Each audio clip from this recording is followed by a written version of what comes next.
And we're live. Welcome back, everybody, to a new episode of the Wheelie Podcast.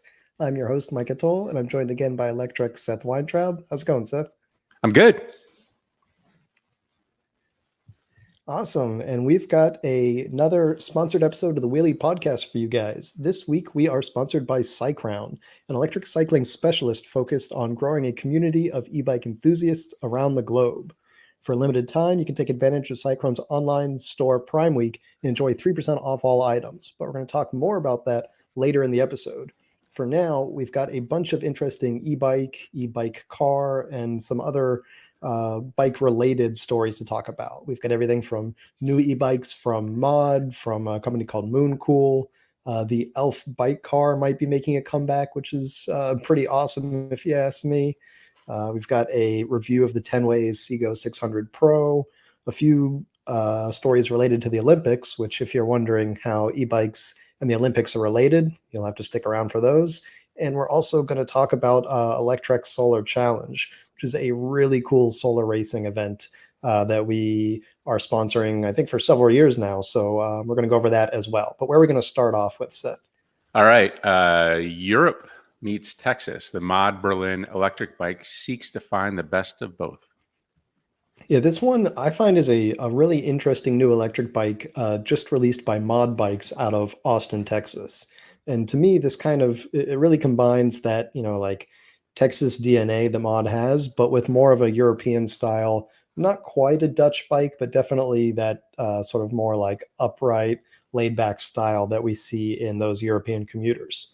So on sort of the Texas side of things, it's got 750-watt motor. It's a class 3 e-bike, so it can go up to 28 miles per hour or 45 kilometers per hour.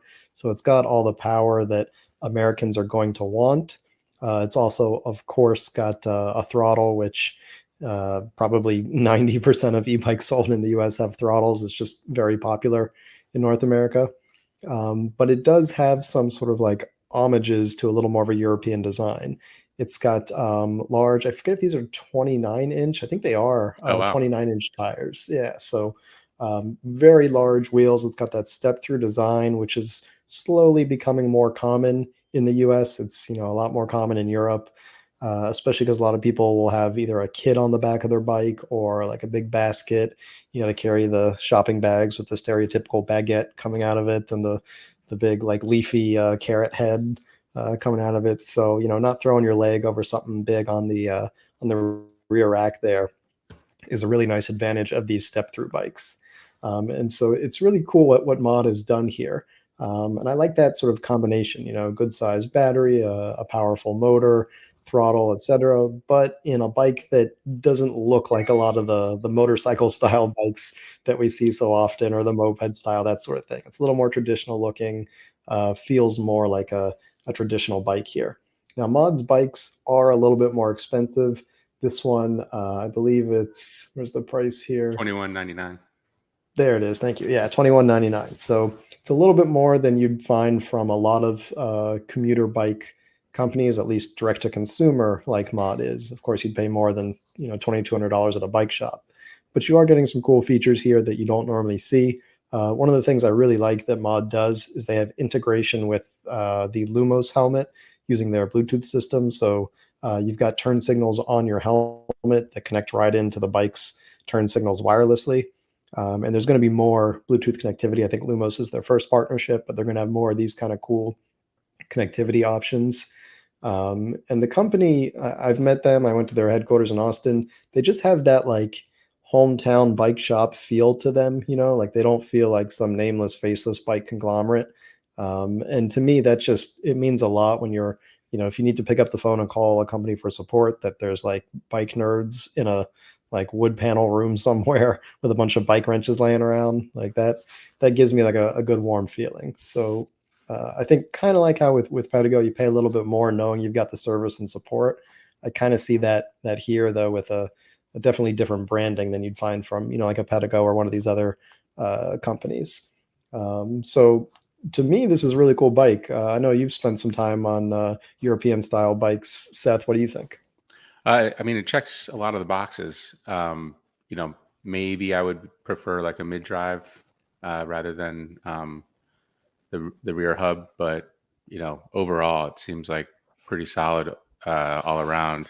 Um, I like. Did you have an opportunity to ride this at all while you were at the factory? I guess this is a new bike, so maybe not. Yeah, this one I didn't try. I tested a couple of their new models, but I don't think they had this one when I was there. Okay, yeah, and I see the cargo bike down there. How smooth is their torque sensor and all that stuff? It feels really nice. So they've got it, I think, on every one of their models now. There are a few things that are like the same across everything. They all have the torque sensor now, I believe. They all have the option for double batteries, and it rides really nicely. Hmm. Assuming it's the same torque sensor that I tried on the Black and on the Cargo. I would imagine. I mean, Um, why not? Yeah, yeah, absolutely. I mean, they're kind of this middle ground between the nicer bikes and the like more affordable direct to consumer. So, they're not going to cheap out with one of these like surprisingly laggy torque sensors. Generally, torque sensors that give you that nice responsive feel, but Right. we have seen some of these cheaper ones that I don't know how, but maybe they just use really poor stress gauges or however these things work, and they just have really poor responsiveness. So this one definitely felt good. For $2,200, I think it's reasonable. It's not the best bang for your buck, I would say. There's Yeah. certainly more affordable options out there, so this isn't going to win on price alone, but it does have some nice features, Yeah. and I think that there's a lot to say for this. Yeah. 58 pounds isn't, absurdly heavy like some of the cheaper bikes that I've seen.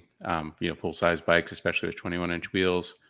And of course, the connection to the helmet is interesting.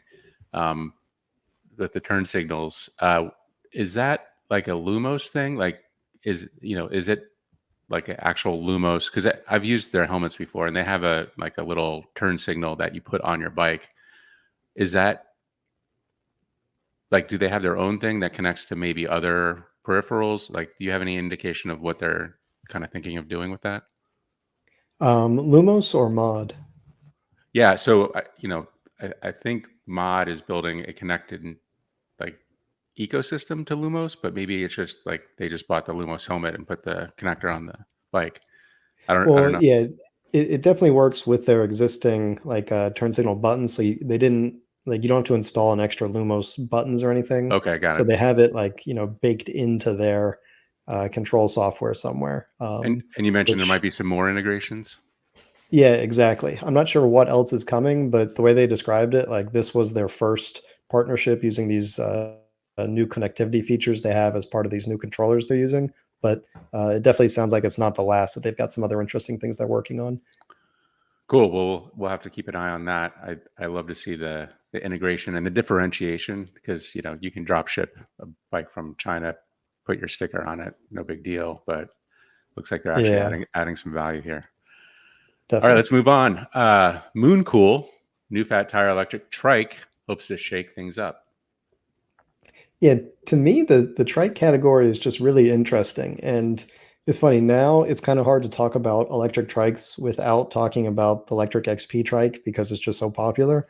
And this trike actually takes a lot of the same design that you'll find in the XP trike. One of the main things that sort of separated that trike when it first came out was the sort of mid-mounted hub motor. So the hub motor in this case, it's not mounted in a wheel. It's basically like a jack shaft before the rear axle. So it's a centrally mounted motor, not exactly a mid-drive motor in the typical sense, but it does take on a like centrally mounted motor design, which is kind of neat. What it does is it makes the bike more balanced. It means that you don't have traction issues that you would normally have with a front wheel tricycle. Because most trikes for simplicity will have that motor in the front wheel, and then anytime you're on like wet terrain or grass or dirt or anything loose, you'll have tire spin unless the torque is just cranked way low. So it's cool to see them adopt that design to have that mid-mounted hub motor, so you get all the torque of a geared motor without the downsides there. It's also a little bit faster than a lot of trikes. It goes 16 miles an hour, which might not sound like a lot, but when you're on three wheels and you hit a turn, that feels real fast. So they do let you go a little faster, which has some responsibility required there because Right. those turns are a doozy. Yeah. But on straightaways, it's really nice to have that extra speed because, a trike, as long as you're really going straight, you can do 20 miles an hour and it kind of feels like a bike until you start turning. Right. So for those long straightaways, it's really nice to be able to go faster. It's because this is like a direct to consumer American Chinese bike. It's of course going to have your 750-watt motor. Actually comes with a surprisingly big battery, 48 volt, 15 amp hours, 720 watt hours.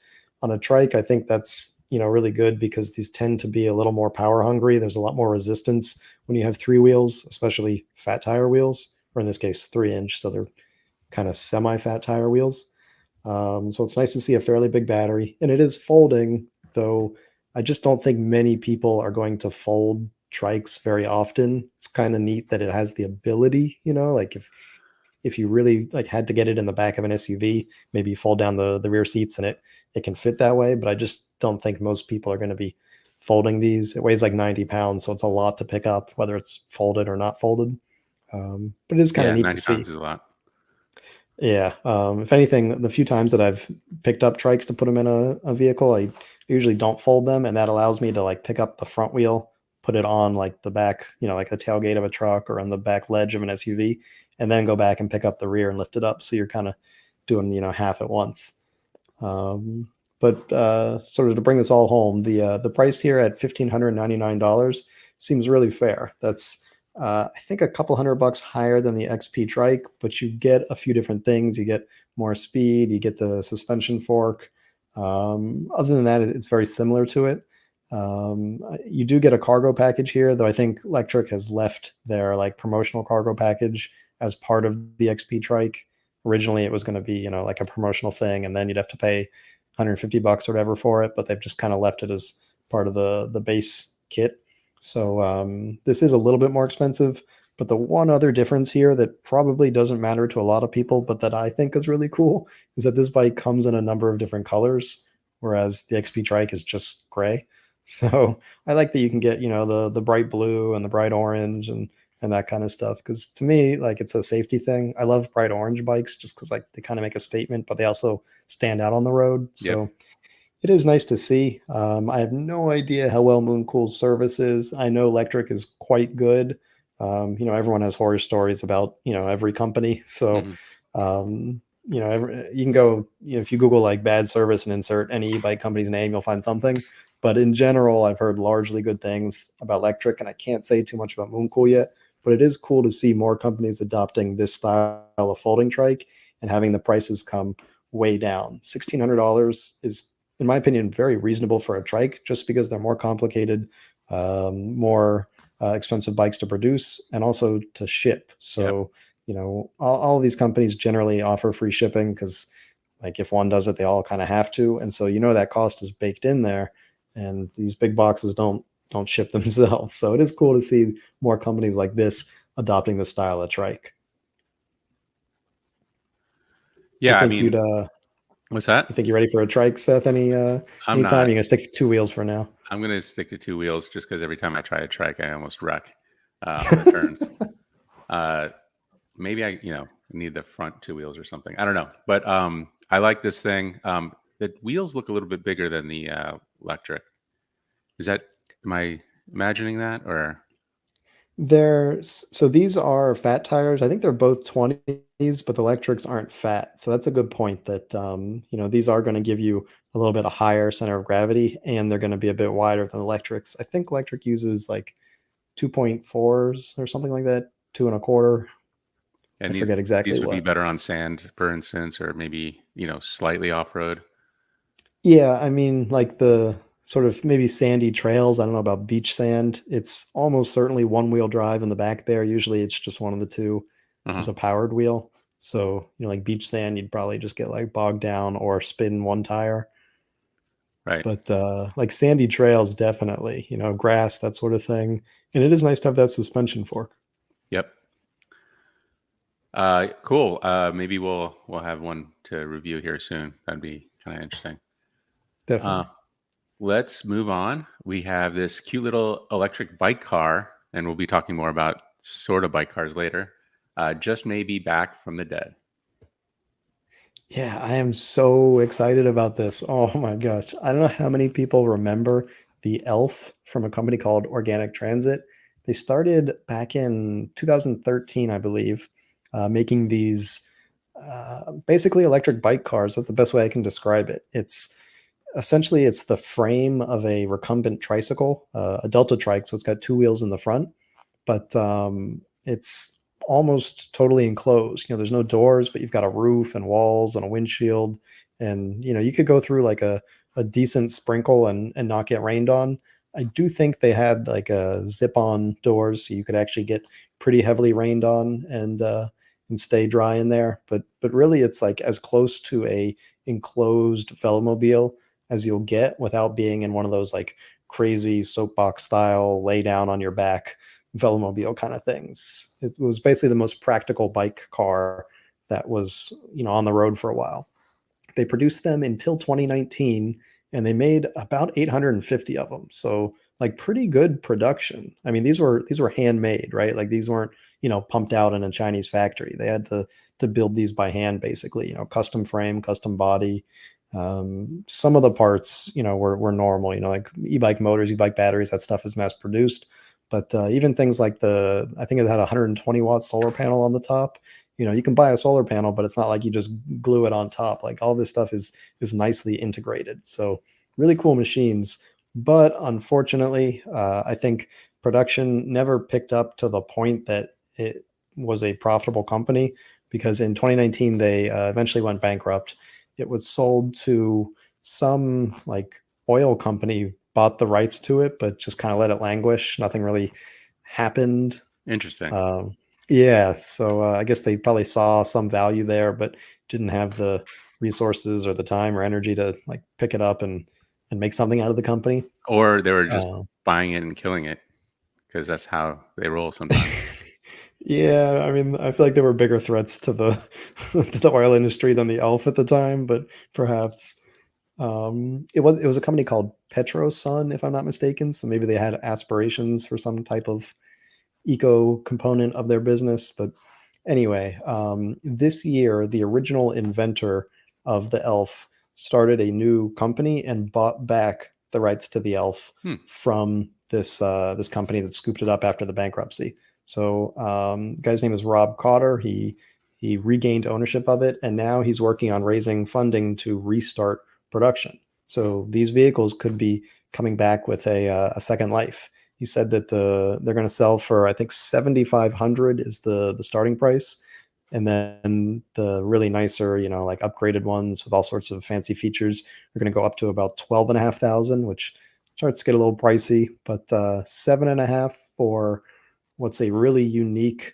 two-seater electric bike car seems not crazy when you compare it to like $7,000 electric cargo bikes. You know, like Right. the that certainly exists, and you're not, you know, in an enclosed you know, bubble like this. So and certainly, you know, cargo bikes don't have solar power built into them. So there's a lot of cool features here. The other thing when I was researching this that I discovered that I thought was interesting was they they've reported that they had feedback from something like 25 accidents, including cases where these elves have been hit by a car at like decent speeds.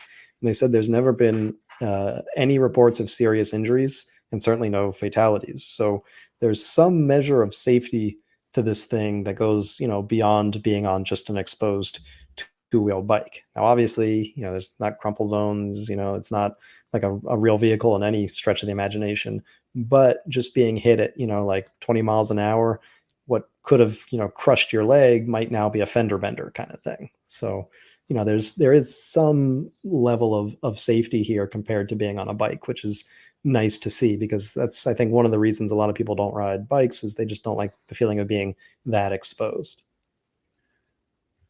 Yeah, I mean, there's got to be a little bit of protection there, especially at low speeds that you typically travel on these things. So where is this company based? It's a good question. I think they were in the Pacific Northwest somewhere. I'm Okay, not entirely sure now that I think about it. I would love to get Um, out to wherever they are and try the new improved or whatever version they're running. It seems like a really fun way to get around. Um, Oh no, it's North Carolina. That's North where Carolina. Organic Transit was. I just looked it up. Okay. I don't know why I was thinking Northwest. It seems like a kind of North, Portland thing, maybe. totally. You were probably thinking Arkimoto, Maybe, yeah, yeah. It's like uh, the poor Trike man's World. Archimoto. Yeah, Trike World. But Like this the is the Flintstone kind of Archimoto. trike that we like because it's got the two wheels in front, a lot more stable. Um, Yeah. the trike that we like. You Yeah, should sell that to them. has a ring to it. Um, yeah, I love to see these. I wish there was like a way to get these. Like it feels like one of those chicken or the egg things. Like people love to see them, but like you can't make a ton of them until you can sell a ton of them, and can't sell a ton of them until people see them. So it's like, how do you get that like virtuous Yeah. circle going? Um, so we're going to do what we can and hype them here, and hopefully somebody. I think there's an opportunity here if you come up with some kind of really good design, add some safety to it, make it economical. Maybe one of the bigger Chinese companies, like DJI, just got into e-bikes. One of these Chinese companies that are a big global brand could get into something like this and build something really cool, or maybe a car company partners with a company or something. I don't know. I don't know how it has to happen, but like it would be really nice to see one of these things kind of come together, on a bigger scale. So, well, hopefully something like that comes out, or maybe somebody at a big auto company says, "Hey, this is the future," and they go throw a bunch of money at Rob. What is his name? Rob Cotter. Yeah. Yeah. So hopefully something like that happens. Um, but we will continue to hype these things until the end of time. Let me do the read real quick. So today's episode is sponsored by Cycrown, an electric cycling specialist focused on promoting the e-bike traveling lifestyle while helping grow a community of enthusiasts around the globe. With its warehouse in the US and Canada, Cycrown offers fast delivery of its growing library of electric bikes and adjacent accessories. Its portfolio now includes the new Cyc Hunter and Cyc Verve e-bikes. The Cyc Hunter is a Class 3 all-terrain bike that has been tailored for any adventure thanks to a peak 1,000-watt motor that can reach a top speed of 28 miles per hour and a dual battery system that can deliver over 150 miles of range. The Cyc Verve offers similar performance specs, but on a sportier, moisture-proof aluminum frame and large 26-inch fat tires. It also utilizes a brushless motor with a peak capacity of 1,000 watts and a torque burst of 72 newton meters, giving it an edge on all terrains. Both come with Cycrown's 2-year warranty, and the company gives you 30 days to return or exchange your e-bike. For a limited time, take advantage of Cycrown's online store Prime Week and enjoy an additional 3% off all items. This offer can also be combined with an additional $130 discount for every $17.99 spent. Learn more at cycrown.com. That's CYCROWN.com. Thanks again to Cycrown for sponsoring. Definitely. All right, moving on. The latest belt drive single speed electric bike storming the bike lane is Tenways CGO600 Pro. Yeah, this is one of our recent reviews of a kind of a different, more simple minimalist e-bike compared to what we're often seeing these days. The CGO600 Pro, it's almost kind of European specs actually. It does go 20 miles an hour, so it's a little bit faster than most of the 32 kilometer per hour, or sorry, the 25 kilometer per hour, 15 mile an hour bikes. But other than that, it's got a lower power motor. It's from a company called Mevice, which is a really nice motor maker. They're not as common, but they're a little more kind of like precision high-end motors. But the really cool thing here, at least to me, is the Gates Carbon Drive. And this is only a $1,500 bike, but you get the Gates Carbon Drive, you get that nicer Mevice motor. It does have a removable battery. It's not huge. It's, I think, 36 volt, 10 amp hour. But a lot of these lightweight, sort of minimalist e-bikes often have batteries built into the frames that are really only removable for servicing, not for everyday charging, that sort of thing. So it is nice to see it come with a removable battery, and it's got Tektron's hydraulic disc brakes. Now, kind of like the lower end, they're the simple dual piston Tektros, but they're certainly fine for stopping I think it's a 37-pound bike. So, like very lightweight, very minimalist, but it rides quite nicely. And then the last really kind of value added thing here is the torque sensor. It's got a pretty good torque sensor. Now there is a little bit of lag here. It's not like the most high end version, but it is quite responsive in my opinion. And so really, to me, those are kind of like the three take home parts. It's the Gates carbon drive, the torque sensor, and the juice brakes. But other than that, you're left with like a very simple, very lightweight, pretty nicely designed e-bike. Like if you look at the frame, here they're like the ugly welds by the dropouts, but the rest of the frame has the nice, pretty, like super smooth welds. So they actually put some time and effort into building like a really slick looking frame. And it even comes in many colors and 3 sizes, which is like even just multiple sizes is kind of like a nice feature for a lot of direct to consumer bike companies that only have one size bike. So it's nice to see a lot of that going into this. Tenways generally is focused on being a little more like kind of cyclist friendly in terms of their bike design. Making things that if you're more of like someone coming from a traditional cycling background, you'll be a little more familiar with, as opposed to what we see often in the North American e-bike market, which is more of like like an American e-bike with the non-adjustable seats and the big heavy frames, that sort of thing. So an interesting bike from that minimalist perspective, but that still gives you some really nice parts like the Gates carbon drive, that sort of thing. This is one I think you would like, Seth. Actually, I think Jamie has this e-bike as well. Oh, He's interesting. pretty happy with it. Yeah. I'm going to see him in August, so maybe I'll check it out. So a couple questions about this. You mentioned the back of the frame weld. Do you think they had to, like, I can't tell exactly from the picture, but did they have to break the frame to get the belt in there? Is that why you think? I'm not sure if that's why those aren't as smooth. Uh-huh. Yeah, the top of the picture there, you can kind of see that break. Yeah, exactly where the belt would be passed through. Um, to be honest, I'm not sure why a lot of companies don't smooth out the dropout welds there when they do everywhere else on the frame. I don't know if it's harder to do. I think lots of times that portion of the frame is produced by another company and it's welded into their tubes. Hmm. But yeah, it is kind of funny because everywhere else on the bike, it looks like it was just like pulled out of the earth in that shape. And Right. here you can see like the ugly, stack of nickels welding. So Yeah. I don't know. It doesn't seem that bad. I honestly, like, what do you kind of expect at that price? Um, Yeah, Another that's how question. bikes looked for 100 years. We're just spoiled. Right. So my other question, this is, because I have the Luna Eclipse, which is a fat tire bike, also belt drive, also no gears. When you get up to 20 miles per hour, are your legs like you're like whirling, or is it doable? Your legs are going a little bit fast, but I would still call it doable. But you Okay. can tell why they didn't make it a class 3, why they Right. left it as a class 1, because above 20, you would have no chance, Right. for sure. And the Luna, does it go to 28? Yeah, it'll go wherever. It'll go as fast as the motor will make it go. Yeah. It's just accelerating until the wind resistance is too much. Um, as All per right. typical with Yeah. their bikes, they really don't care about laws or whatever. Anyway, this one I just Yeah. wonder, like, because so with the Luna bike, the Luna Eclipse, I love it. Like it's one of the bikes I kept and like kind of ride. I wouldn't say daily driver, but like it's one of the, because it's foldable. It makes it kind of easy to have.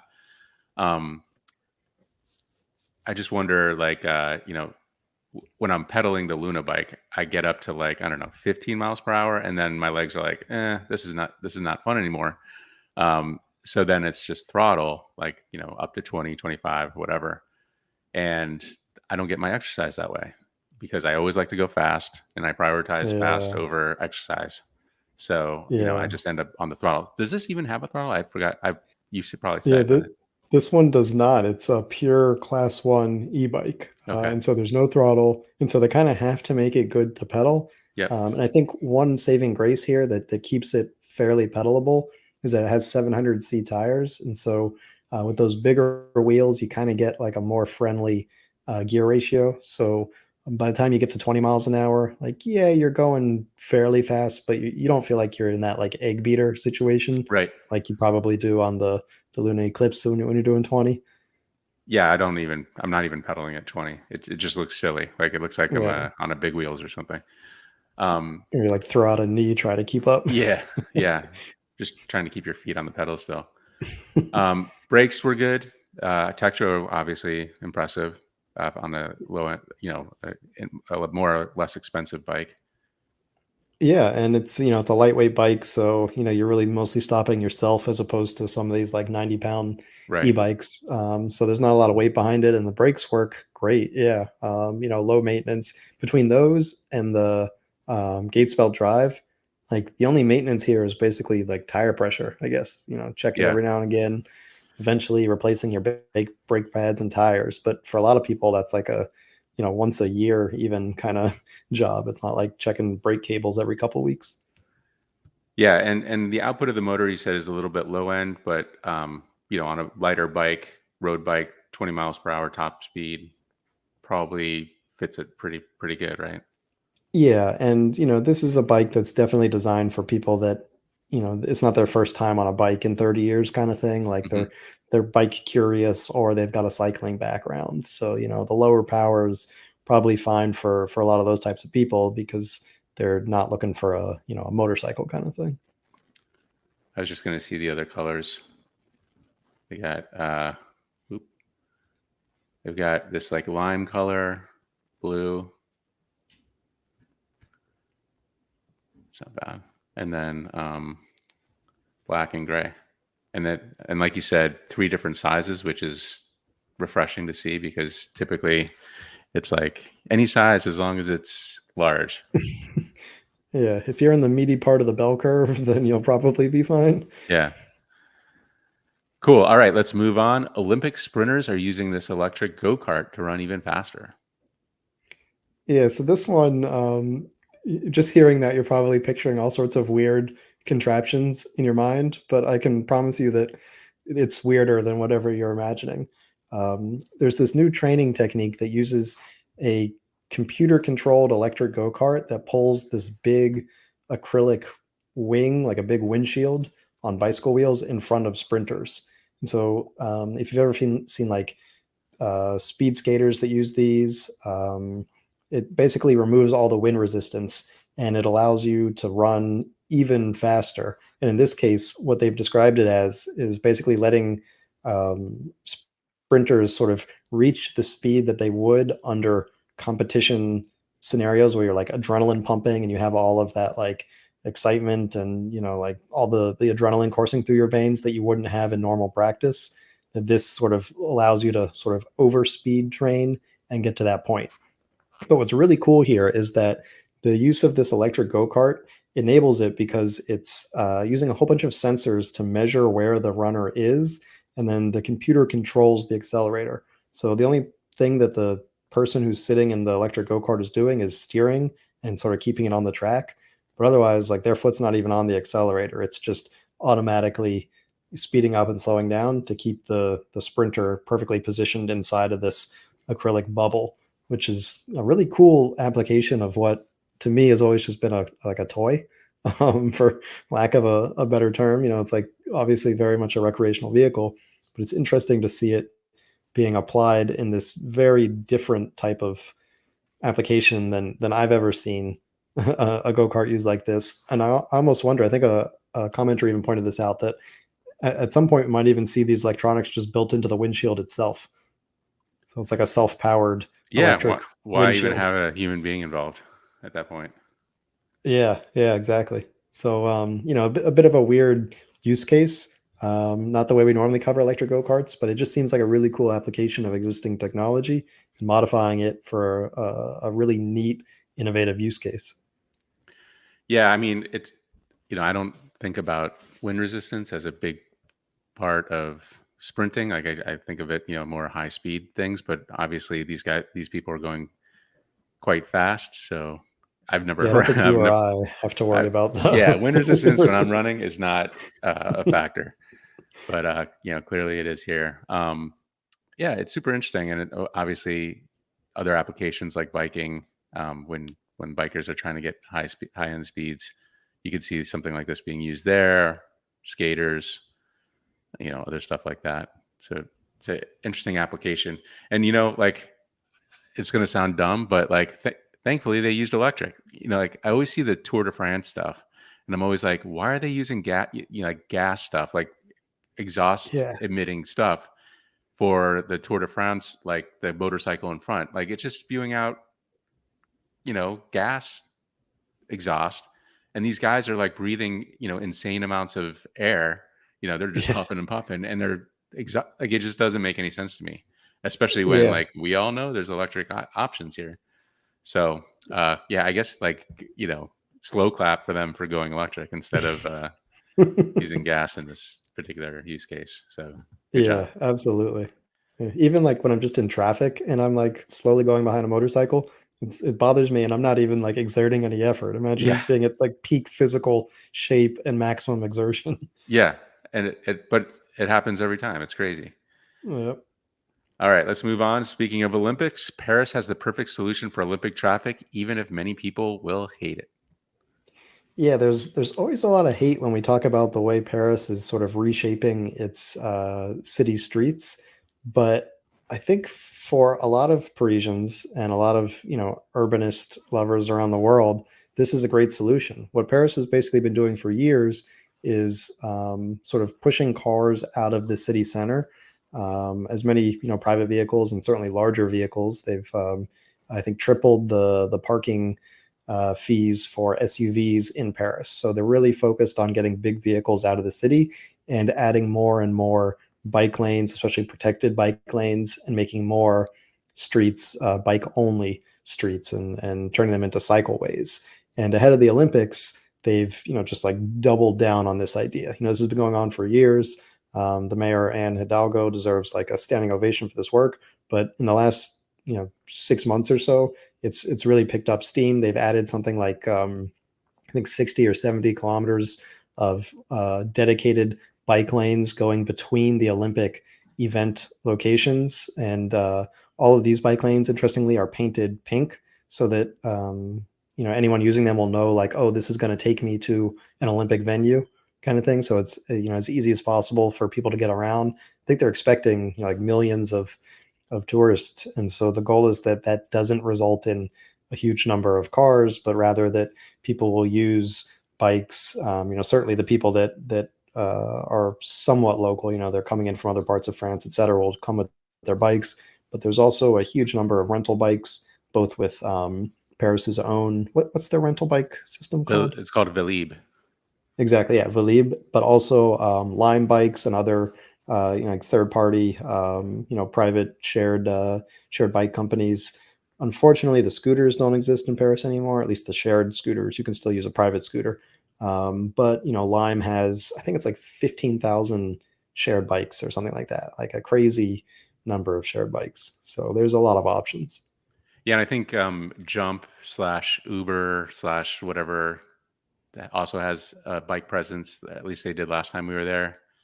And there's a couple other companies that have non-electric bikes, which in Paris is fine. It's not too hilly or anything. I'm actually going to be there in a few days, probably less than a week, 5 days. Um, I'm going to personally try out all the options. I just heard there was like some arsonists taking the subways, and so I don't know if I don't know if the subways are going to be the best way to get around. So hopefully the bikes can help in this case. My understanding is most Parisians are getting the heck out for the Olympics, so it's just going to be a bunch of tourists. So it should be interesting to see what the heck happens. But I'm excited to try out this stuff. My understanding is Segway's doing some stuff for the Olympics as well. So maybe we'll have some reviews to do while I'm there. But Nice. yeah, I'm looking forward to it. I think it's going to be great. So we'll report back. I guess next time I see you, I will be in Paris. So Yeah. Do you have, are you set up with the bike yet? Are you going to use the Valib bikes, or what's your I plan? don't have one yet, but my understanding is that there's a couple companies around that are interested in showing their bikes. So hopefully, Nice. hopefully we'll do something like that. All right. Speaking of my travel and bike-like cars that we talked about earlier, today I think is maybe the last day of the American Solar Challenge. So last week I was in Bowling Green, Kentucky, and Nashville, Tennessee, um, watching and helping and buying pizza for students, and all the things that title sponsors do for what is probably like the best, the most perfect sponsorship organization for us, because obviously we love bikes, we love cars, we love solar, and you put it all together and you get these like awesome little solar cars that these universities race around a track at first, and then based on the track performance, then they get put on a if they accomplish what they're supposed to accomplish on the track, then they get put on a cross country tour, which goes from Nashville this year all the way to Casper, Wyoming. So, Wow. yeah, as of here, Michigan, I think, is leading the single occupant vehicle thing, and then multi occupant vehicle, which is more like I don't know if you're familiar with the Lightyear, which is a Dutch car company that kind of was born out of one of these things. But Poly Montreal is and App State are um, neck and neck with a little over 900 miles accomplished already. So these little solar Wow. cars are zooming across country. It's pretty impressive, and they're going at like they're not like just rolling along. They're going at like car speeds or typical road speeds, especially when the sun's shining. So Yeah. great to What be type part of of this. roads are being used? Like, I assume, not interstates, right? Not interstates, but like state highways. You can see here, this is kind of like a little bit of a back road. I mean, they go up to 60 miles per hour at some of them. That's So awesome. yeah, I mean, they are so aerodynamic that getting up to higher speeds does not take a ton of power. So these motors that are in these vehicles they're kind of like, I was riding around this Zangu scooter, and people were like, "Oh, you have more power in your scooter than than we have in our solar car." It's a couple kilowatts. They're obviously hyper efficient, but they typically can go highway speeds at like 5 kilowatts, Wow. which is amazing. I mean, like, what if everybody did that? Like, we could kind of have like a really great society in that case, but we have to have SUVs and safety, like Do you so. know how much power are in these panels? Yeah, it varies. This car that we're looking at, if you're watching, probably has close to a kilowatt of power. So, if it's using 5 kilowatts to go really fast and it's only generating a kilowatt from the sun, obviously you're not going to end up with more power than you started with. But, typically they're going, I don't know, 20, 30, 40 miles per hour, and they can kind of break even for most of the day. So, Wow. that's kind of the idea is like, all right, how fast can we go and break even? And, there's Right. companies like Aptera out there that, the idea kind of seems born from this kind of racing, but, they don't try to say like, hey, we're going to break even though you could probably break even in an Aptera going like 5, 10 miles per hour. But the reality is, if you can add 40, 50 miles of range by leaving your car out in the sun every day, maybe you don't need to plug in. Maybe you can, Right. you can just leave your car on the side of the road. Or if you're an And apartment, yeah, dweller, and you don't right. have a plug, And you're in that's the San car for you. Diego or, Arizona or something, Florida, um, Yeah. makes a lot of sense to me. And then, obviously that, you know, you can charge up one time a year, or, whenever you need to at a plug. But like if most of your charging comes from the sun, be a pretty good situation. And, if you think about like those elf type vehicles, you get them more aerodynamic, you get the bigger panels on them. Suddenly it's not just like, hey, you're not using any electricity, but you're also not tethered to a charging station. And also these guys are doing all kinds of really cool stuff like battery placement, and like they can get their batteries in and out pretty quick if they need to. So these are, it's funny because I talk about this on the other podcast a little bit, but um, these are all like the future electrical engineers at car companies and solar experts, and they're all going to be making six-figure salaries in a matter of years or months, and they're all sleeping in tents to save money, and they're eating like Jesus, what college kids eat, like just walking around their thing. Like I felt, I was like, we got Papa John's pizza, and I was like, that's kind of not great for them. That was probably the best meal they had the whole time they were there. It was really like disheartening seeing like the Pringles cans and the Honey Nut Cheerios for dinner, and like that kind of stuff. So anyway, all that's to say, like, we're really proud of these teams, these students. They've done like some really amazing work, getting a car that drives cross country, built from the ground up, from scratch. It's all very impressive, and we're super proud to title sponsor, and we're going to be doing it for a number of years to come.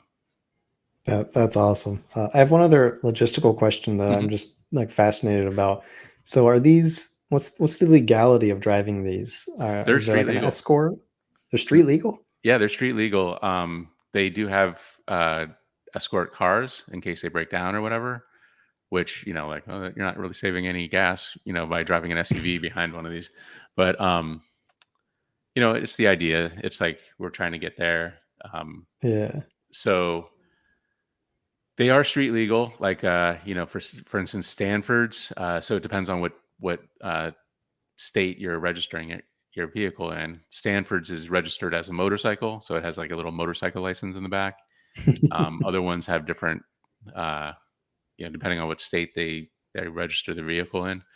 But I think the trail is like largely along the Park Service line, roads. So there's a lot of like coordination among all of the states that are the drive has gone through, and um, the uh, the educational foundation that kind of runs this program does a lot of work in the off season to make sure all the municipalities are on board and they understand what's going on. I think like one year, like a decade ago, some sheriff got upset about it and pulled them all over and gave them all tickets, and it just like a weird Oh, situation. So they do a at really least they good were all job. charging.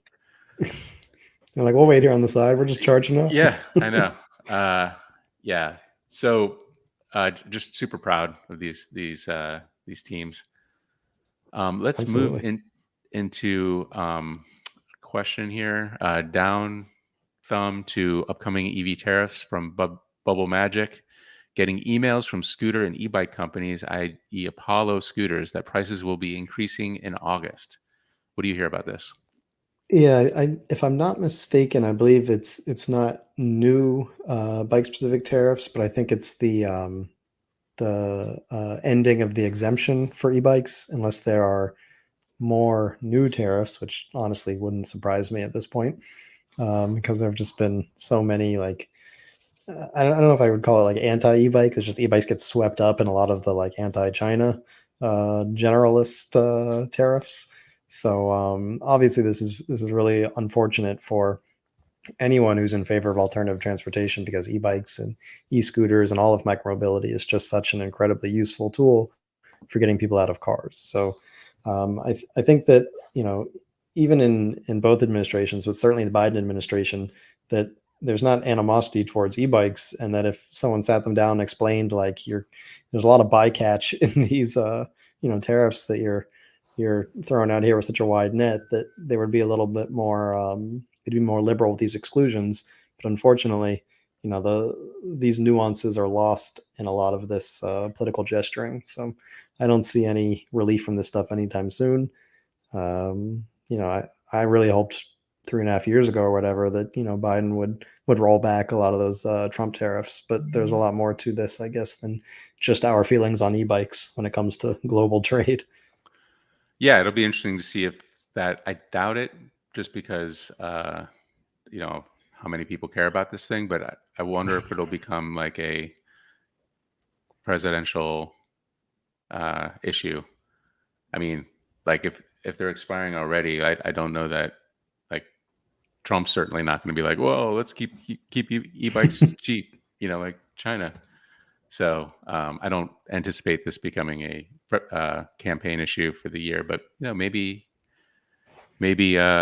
Kamala's like, hey, you like e-bikes? We like e-bikes. Let's make them cheaper. Or Yeah, maybe it'll come up in the next debate. yeah, I wouldn't put my money on that, but yep, that's it for comments. Also, thanks to SideCrown again for sponsoring.